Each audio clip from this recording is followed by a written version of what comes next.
So what's up mga kalapatids, magandang umaga sa kalapatids. Nagpaparunda pala tayo mga kalapatids yan.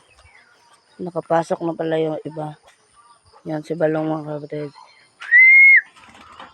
Yun mga kalapatids. Yun mga kalapatids. Nagpaparunda tayo kanina mga kalapatids. Ito yung mga kalapati natin na nakapasok na. Yan mga kalapatids. Ito siya mga kalapatids. Dito tayo sa kanyang anak ay yung itlog pa. Are. Nadagdag ng iklog? Dua pagyapan. Ito si Bansat mga kalapatids. Kita mo naman matapang yun mga kalapatids.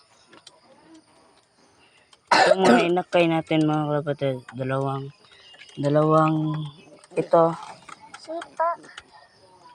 Ito inahin. Ito ay kak. Ito rin kak. Naglingdong pa siya. Ano ba? Pornada mga kalapatids. Ito yung manghada mga kalapatids. Day. Yung mga kalapati natin mga kalapatids yan. 3. Makita siguro mga kalapatids. So yung babae, keep safe and God bless. Diyos, Panginoon.